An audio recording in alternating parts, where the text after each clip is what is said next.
사무엘상 25장 17절 말씀이, 여러분 이 내용은 다 아시죠? 이제 다윗이 나발에게 이제 호의를 베풀 것을 청했는데 거절당하는 것뿐이 아니라 다윗의 부하들에게 아예 모욕을, 다윗을 모욕하는 장면이죠.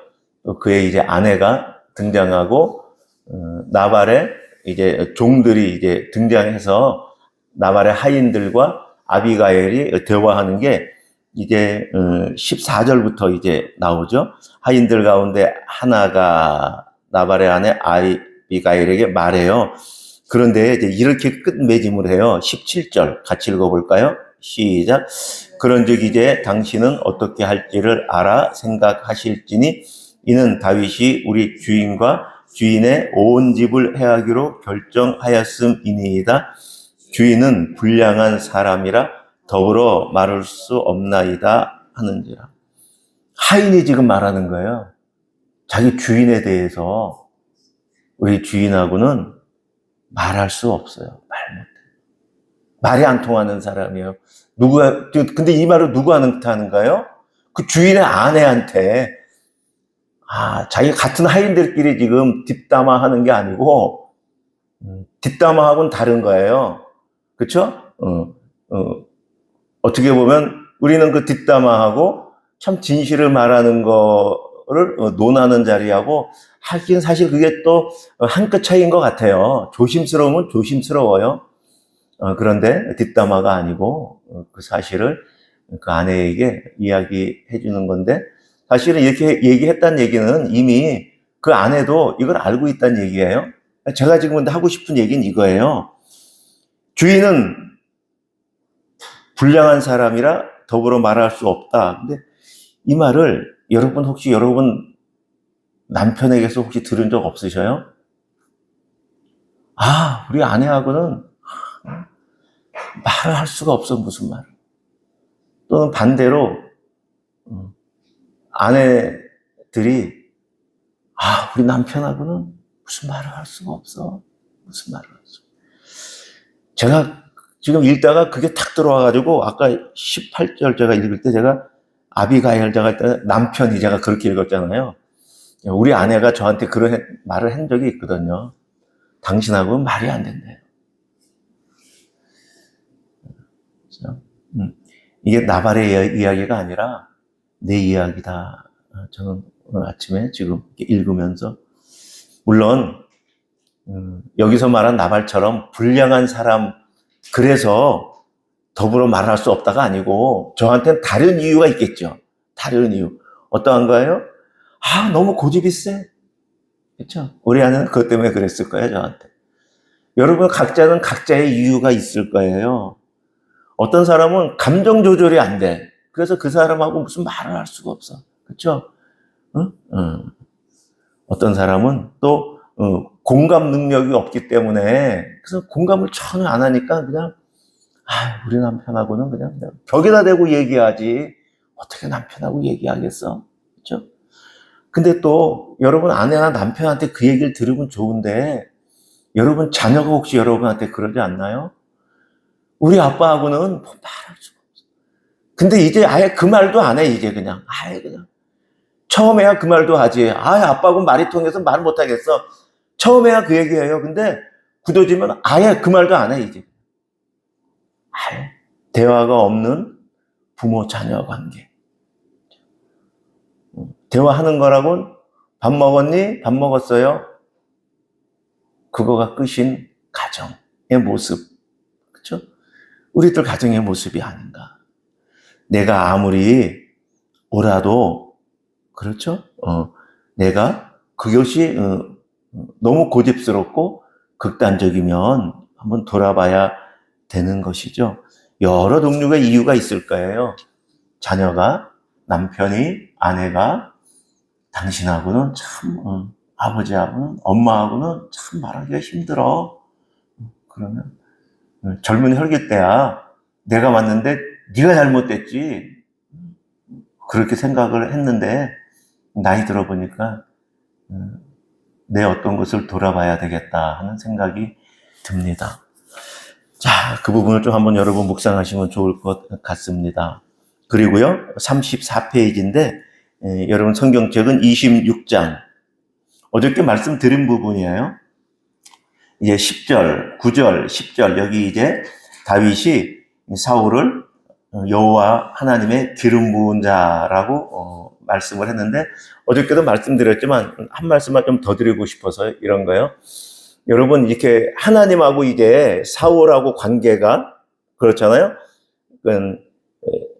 하나님의 기름 부어주신 거죠. 그러니까 자신이 하나님하고 관계에서 나는 하나님으로부터 기름 부음 받은 종이야. 그쵸? 자기가 하나님하고 관계에서 내가 종이다라는 거예요.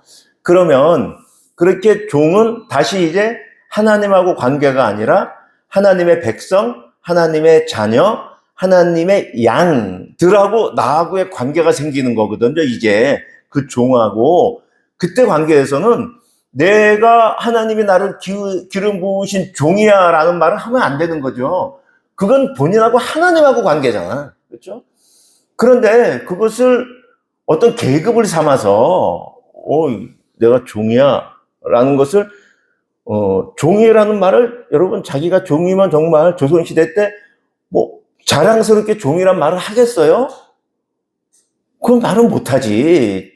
자기가 종이란 말을 어떻게 그렇게 당당하게 하겠어요? 그렇죠? 그런 측면에서 종은 주인하고 관계가 자기가 종이라는 것이고, 그러면 하나님과의 관계에서 기름 부음 받은 종은 하나님의 백성, 하나님의 그 자녀, 하나님의 그 양하고의 관계가 생기는데, 그 관계에서는 어떤 역할이냐 했을 때는 성경 전체적으로 말하는 표현 중에 하나는 목자예요, 목자. 베드로에게도 내 양을 치라라고 말씀하셨잖아요. 구약 전체가 목자로 나오잖아요. 목자는 뭐예요? 양들을 위해서, 그렇죠? 양들을 보호하고, 양들을 인도하고, 양들에게 먹이고, 그렇죠? 어디로 인도해요? 쉴만한 물가로. 어디로 인도해요? 하나님 앞으로. 무엇을 먹여요? 풀을. 무엇을 먹여요? 하나님의 말씀을. 그렇죠. 이 세상 삶에서 상처 입고 힘들어 있는 그 양들을 치유하고, 무엇으로? 하나님의 말씀으로. 그렇죠? 회복시키고, 무엇으로? 하나님의 말씀으로.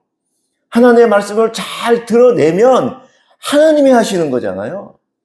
내가 뭘 많이 깨달아가지고 이렇게 하세요, 저렇게 하세요. 뭐 세상에 많은 유튜브에 나오는 그런 얘기들, 그냥 일반 책에 나오는 인본주의적인 그런 얘기들이 아니라 그날 주시는 하나님의 말씀을 잘 드러내면 성령 하나님께서 그 말씀을 통해서 성도들의 양들의 심령을 회복시키고 만져주시고 치유하시고 살찌우게 하시는 것이죠. 그렇죠? 그렇게 교역자들 그런 위치에 있는 것이다.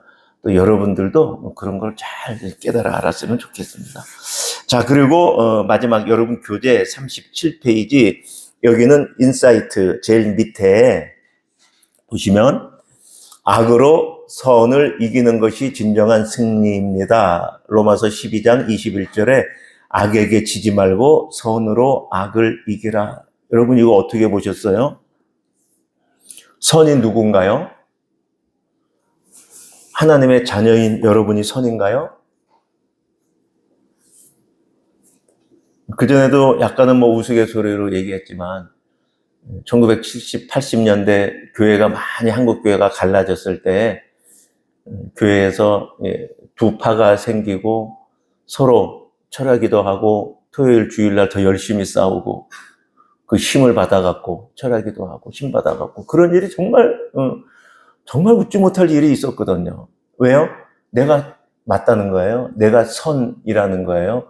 저기가 악이고 선으로 악을 이기는 것이 진정한 승리인데 악에게 지지 말고 선으로 악을 이기라. 여러분 선 아니에요. 여러분의 가지고 있는 그 오름 어떤 것도 선이 아닙니다. 여러분은 악이에요. 성경이 말한 건요, 노아 홍수 때만 말한 게 아니에요. 인간의 심령이, 사람의 마음이 생각하는 것이 하나부터 열까지 완전 악하다, 부패했다. 지금은 아니다? 아니에요. 나는 아닌가? 아니에요. 여러분은 나를 두고 하는 말이거든요. 하나님께서 넌 선이 아닙니다.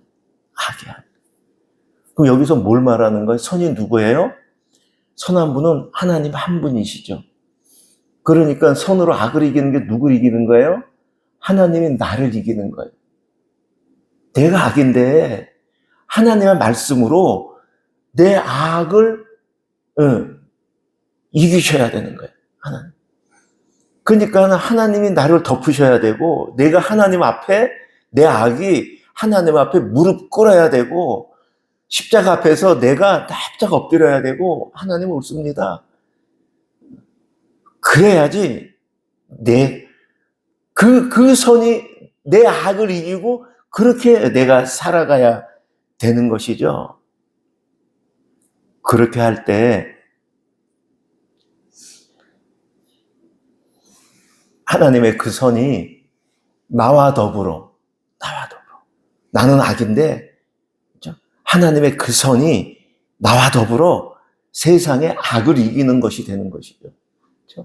하나님의 선이 내 악을 이겨 내가 세상의 악을 이길 수가 있는데 하나님의 선이 아니라 내가 내가 맞고 네가 틀리고 네가 악이야. 그러니 거기서 분쟁이 나고 부부 다툼이 일어나는 것이죠. 부부 간에도.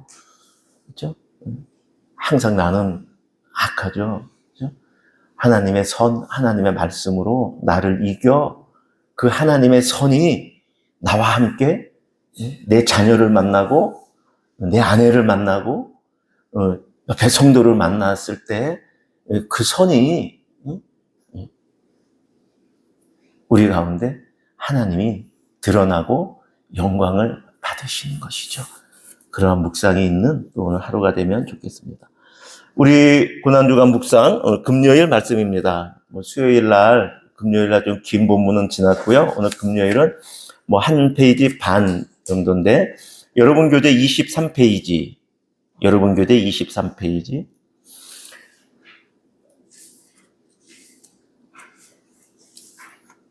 제목 전체를 십자가의 길이라고 붙였고요.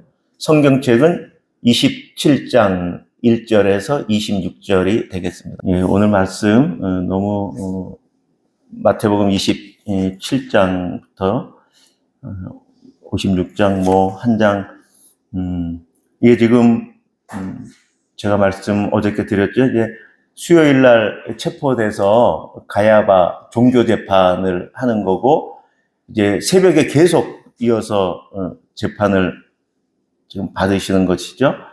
이제 로마 총독의 이제 빌라도의 신문을 받으시고 그 24페이지 보면 로마 군병들이 예수님을 희롱하는 내용이 보이고 십자가에 처형되는 내용 우리가 익히 잘 아는 말씀입니다. 이 말씀 묵상하며 그 은혜가 있으면 좋겠습니다. 요약하고 묵상 부분 읽고 마치겠습니다. 요약 같이 읽겠습니다. 시작. 예수님은 빌라도에게 넘겨지고 유다는 배신을 후회하며 스스로 목숨을 끊습니다. 빌라도는 예수님의 무죄를 알면서도 군중의 압력에 굴복해 그를 십자가형 선고합니다. 예수님은 조롱과 고난을 당한 뒤 골고다에서 십자가에 못 박히고 죽습니다. 그 순간 성소 휘장이 찢어지고 땅이 흔들리는 등 하나님의 임재를 드러내는 표징이 나타납니다. 이런 부분으로 묵상하면 좋겠어요. 빌라도의 재판 부분에서 시작. 당신은 신앙이나 진리와 관련해서 옳음을 알면서도 사람의 눈치나 분위기에 밀려 물러선 적은 없습니까? 그 내용은 무엇이었습니까? 유다의 후회에 대해서 시작. 유다는 후회를 하고 베드로는 회개를 했습니다. 무엇이 다른가요? 당신은 후회를 하는 편입니까? 회개를 하는 편입니까? 근래에 후회나 회개한 것은 무엇입니까? 십자가의 고난에 대해서 시작. 2000년 전 골고다 언덕에서 있었던 예수님의 십자가 죽음은 어떤 죽음이었습니까? 당신은 예수님의 죽음과 어떤 관계가 있습니까? 예수님의 죽음과 당신은 어떤 관계가 있습니까? 우리 오늘 함께 드리는 기도 읽고 개인 기도 하시겠습니다. 시작. 이 세상 가운데 세우신 하나님 나라, 자기 백성에게 오셨건만 악한 포도원 농부들이 주인의 상속자 예수 그리스도를 십자가에 달아 채찍질하고 조롱하며 때리고 침뱉고 멸시하며 못 박았습니다. 도저히 말이 되지 않는 상황, 죄에 대한 하나님의 문제 해결 방법이 이해가 되지 않습니다. 전능하신 분이 왜 그렇게 해야 하는지, 그러나 분명한 것은 사람이 내가 그렇게 악하다는 것을 확인합니다. 네 죄가 주홍같이 붉다는 말씀이 내 죄가 예수 그리스도의 피가 아니면 사함받을 수 없다는 말씀이었나요? 아담과 함께 거기에서 하나님을 반역한 나를 찾아오시어 예수 그리스도께서 십자가에서 이루신 의로 나를 덮어주시어 의롭다 하신 여호와 하나님을 찬양하며 경배합니다. 내가 예수 그리스도를 나의 주, 나의 왕으로 모시며 영원토록 찬양과 경배를 드리겠나이다. 아멘. 개인기도 하시겠습니다.